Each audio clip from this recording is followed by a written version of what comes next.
Okay, hi guys. Hi, hello.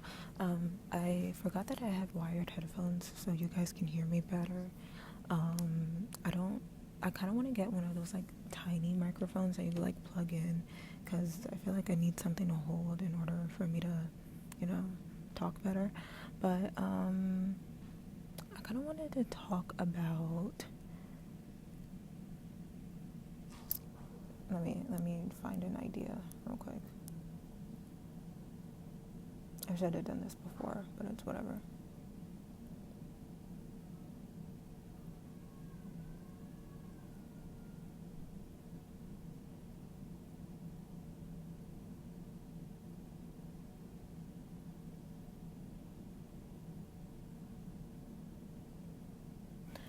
Sometimes it's okay to lie.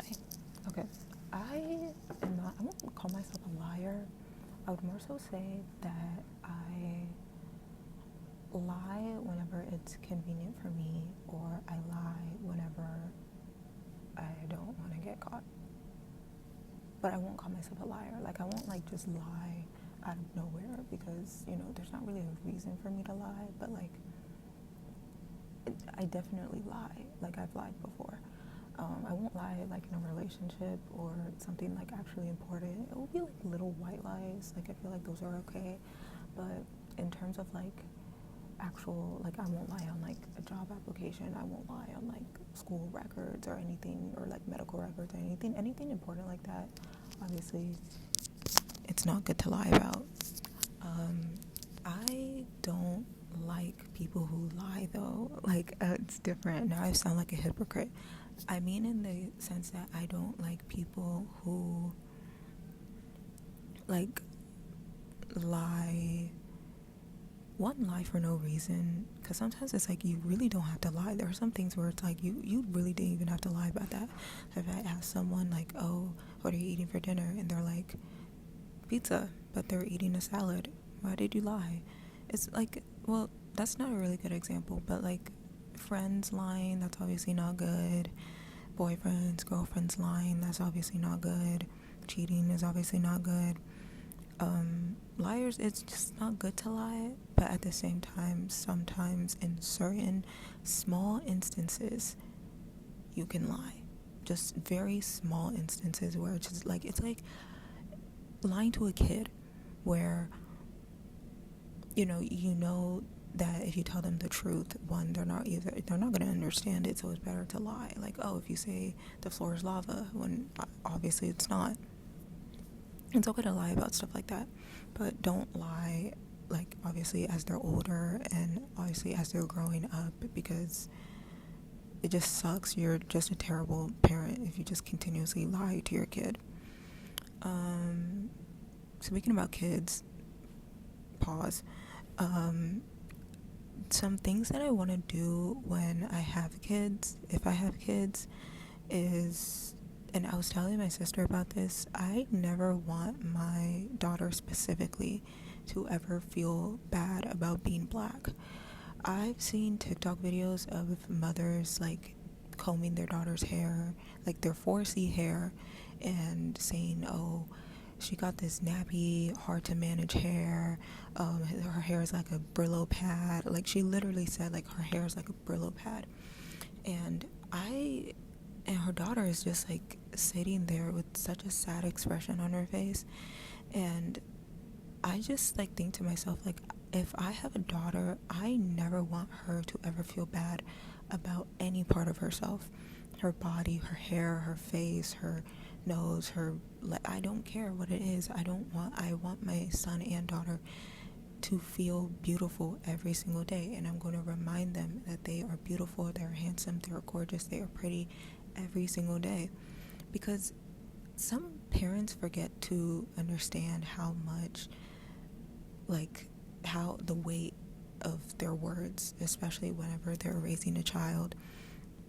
I don't even have a child, but I know that it's very, very important to be careful about the types of things that you say around your kid, because growing up, my parents have said hurtful things before, and to this day, I am literally in my 20s, and I am trying to unlearn it. I'm trying to unlearn those things that have mentally stuck with me, and trying to remind myself and tell myself, like, no, this is not you. It doesn't matter what they said, it matters what you say about yourself. And that really is the case. It really only matters what you say about yourself. And so, being a parent, you have to understand that your child is very young and very impressionable. And obviously, you know that your child is very young and very impressionable. And that's why you have to be the best type of example and the best type of influence for them, because you are the person that they look up to. You are the person that they are going to turn to for advice, turn to for inspiration, turn to for support in literally everything. And so if you are talking down on your child, and it doesn't even matter if it's on their looks, but on their way of thinking, their intelligence, or their attitude, or anything like that, the more and more you talk down on them, the more and more they are going to sadly adapt and not, I don't want to say agree, because everyone's different, but like it really lowers their self-esteem. And it's hard, especially in growing up and kind of just throwing them out into the world. It's going to be hard for them to have that self-confidence, to feel good about themselves, and to make their own decisions. And so as a mother, I never want my child to ever feel as though that they are less than, physically or mentally. I obviously don't want them to be like cocky. Like, I don't want it to be like snobby and weird, but like, I want my kids to be secure with themselves and content with themselves, and know that they are enough as they are. 1 second.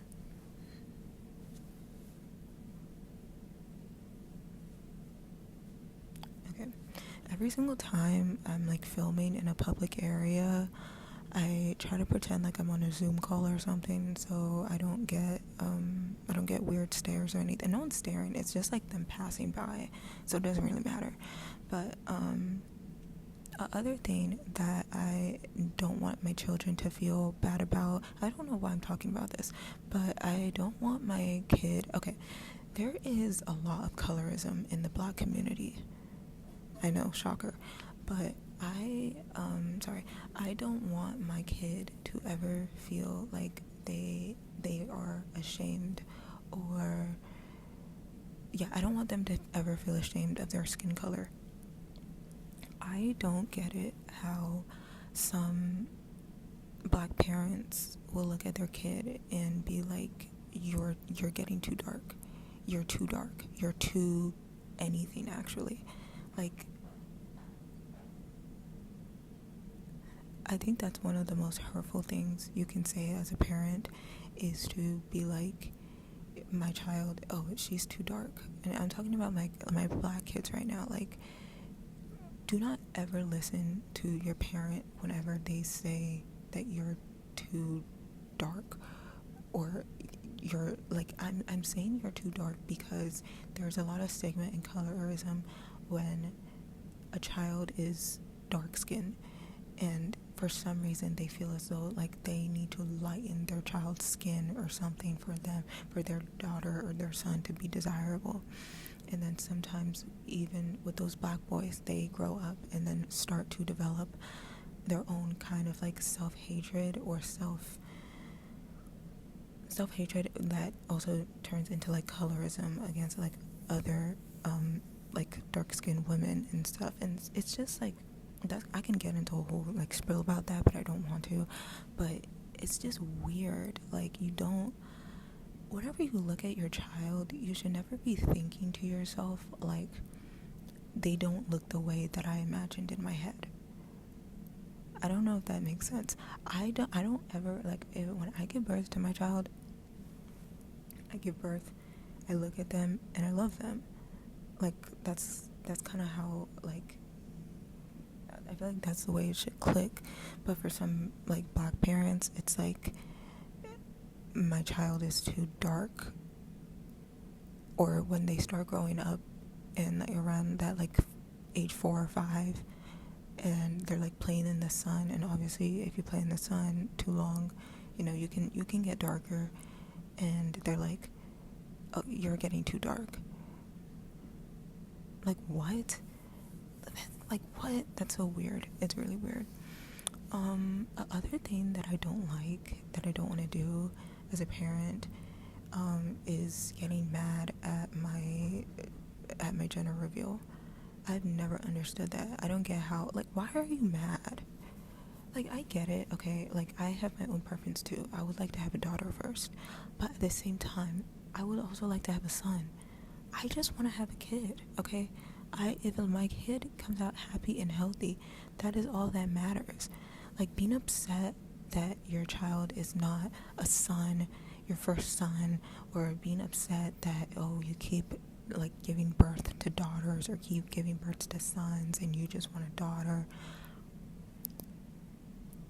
that's just so weird. Why are you mad? And it's not like a little disappointment. I've seen videos of people straight crashing out that the fact that they're having a daughter as their first child, and it's just like, you don't deserve to have kids at all. If you are so upset, you are foaming at the mouth, tearing up all the decorations just because you're having a daughter. And there are some people who can't even have kids. There are some people who have lost their children, and it's like, it is okay to have a preference, but it is not okay to just like internally have this hatred for a child that you chose to have, and being upset at the fact that the child is not what you expected, or the child is not the gender that you wanted. It's weird and stupid. I also don't like it whenever parents are completely obsessed with their child's sex life or relationship life, especially on both sides, both the mother and the father. Like, if you are obsessed with your child's sex life, it's so weird. It's really, really, really weird, and you need a reality check. You need some kind of psychological evaluation. I don't understand it. I want to be best friends with my son's girlfriend, of course. I want to get along so well with my son's girlfriend, and obviously, as a mother, you'll be able to tell who, like, which, not even a girlfriend, but like which friend has a good character and stuff like that. Like, you'll be able to know, which is such a good thing. And obviously, as a dad, you will also be able to know, like, you know, who has a good character. But if my son brings a girl home and he introduces me to her, we get to start talking, and I like the girl, like, what's the problem? I'm not going to be obsessed with my son's dating life. Obviously, like, I would want my son to make the right choices, and I also want my daughter to make the right choices with who she's dating. And I'm not going to be like, oh, you should, your mom is always going to be your first love. Like, that phrase is disgusting to me. That is the worst thing I've ever heard in my entire life, is saying that your son or your daughter is like your first, like, oh, my dad was the first man ever in my life.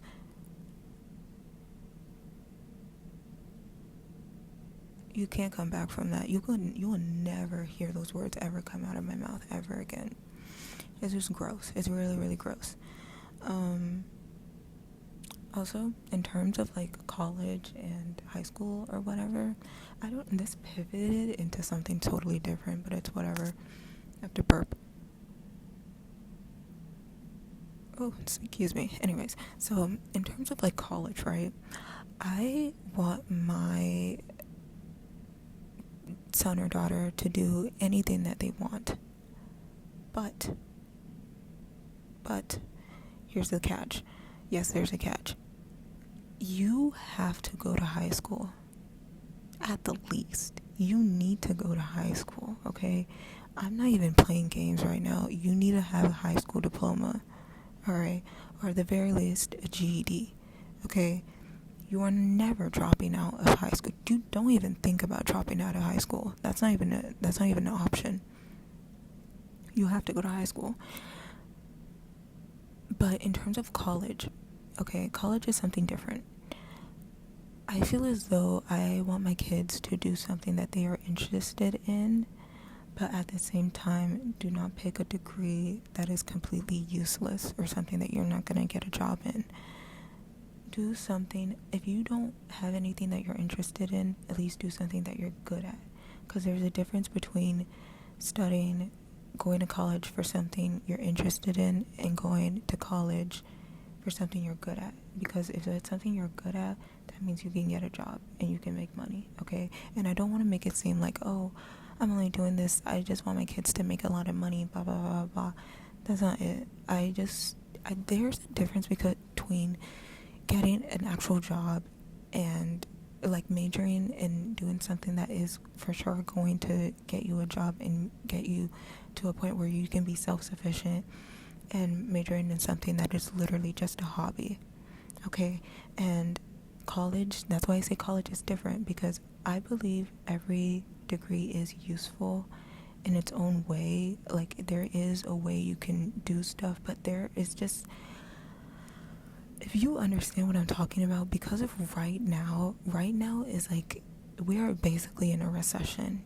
Things are so expensive. It is so hard to move forward in the job market and to climb the corporate ladder and to just get to a point where you are stable financially. And because of that, a lot of people are not really focused on like doing things that like actually interest them, or focused in things that are like hobbies, and are more so focused on pursuing things that are going to get them a job and that are going to get them money. And that's the only reason why I'm saying, like, I want my kid to do something, obviously, that is going to get them money, but is also that is also going to get them a job. But it's very, very important that they at least do something. I don't want my kid to be a freeloader or to just live in my house and do nothing, okay? That's not it, okay? Now, in terms of mental health and actual like emotional support, because yes, I know I want my kids to do things, but I also want my kids to be happy doing things, that waking up every day is not a burden to them. And that's why in a lot of Black families, mental health is not something that is talked about. It's not something addressed, and there have been so many Black teenagers and sons and daughters that have cut their lives short because of the lack of that support and the lack of that help.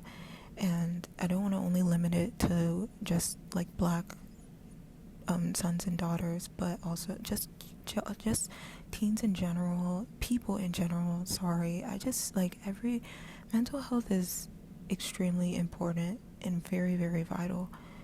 And it's one thing to be a parent and to guide your child in the right direction, but it's so important to also support them and be with them through every step of the way, and to be a type of parent that they can talk to, because sometimes you need to talk, okay? And sometimes you need to also not only like let them talk, but you have to also listen, and not just make it seem as though that they are ungrateful or that they're too young to feel. Like, I hate it so much whenever a parent will say, like, their child would literally say, I am feeling depressed. Every day is like agony to me. I don't like waking up. This and that. They're explaining their frustration, their anger, and their devastation, and the parents just like, you're too young to feel that way, or you don't really, no, you don't, like, you're just feeling sad, it's just your phone. Don't get me wrong, sometimes it is just the phone. Like, sometimes you literally have to, like, you need to literally get off your phone, but you need to also take into account that you are not the only, like, your child has their own feelings and their own emotions. Yeah, your child has their own feelings and their own emotions, and you have to be very considerate about that. And when your child comes to you and tells you how they're feeling, don't diminish it. the last thing I want to do as a parent is to make my kid feel as though that they're not able to talk to me, or they're not able to be open or transparent with me at the way that they're feeling. And that's like one part to it. But I understand that mental health is very important, but it's also very expensive. Therapy, very expensive. And I know people, they're being, like I literally was talking about, like we're in a recession, things are so expensive, people are getting laid off left and right. There's a lot of things, a lot of really bad things that are happening right now, and it's getting that support, and it's hard too. But the least that you can do is be there and actually listen to your child, and actually understand and try to understand what they're going through. Sometimes it's not that they want to defy you, or it's that they don't want to listen to you, but it's sometimes it's instead the fact that they are trying to cope, and that they are trying to work through their own emotions. And I feel like some parents don't realize that their child, like that children are able to feel heavily. Like, yes, it gets harder as you get older. It gets way harder as you get older, but you also get stronger. But that doesn't mean the parent wasn't 14 ago. That doesn't mean the parent wasn't like 14, or that they weren't a teenager before. I meant to say that. But I hope this is making sense, at the fact that you, as a parent, I never want my kid to feel as though they're not able to talk to me. And if my future kids ever watch this video or see this, I don't care what happens. I'm gonna love my kid no matter what. Actually, not no matter what. If you're like, actually, no, I'm not gonna love my kid like no matter what.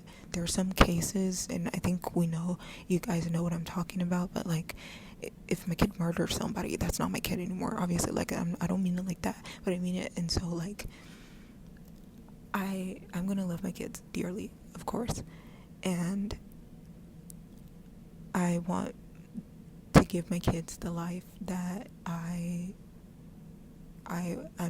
wasn't able to live as a teenager, and give my kids the life that let my kids experience the things that I wasn't able to experience when I was younger. Just love your kids. I don't know if this was an advice video to some parents. I doubt it, because what do I know? I don't have kids. But those are just some things that I notice about parenting, and that I don't want to adopt as I become a parent at some point, if I become a parent ever. But I know in my last video I literally said that, like, I didn't want to have kids. Not that I don't want to have kids, I just don't see myself having kids right now, in the future, right now. But if that ever changes, you'll know that changes. But yeah.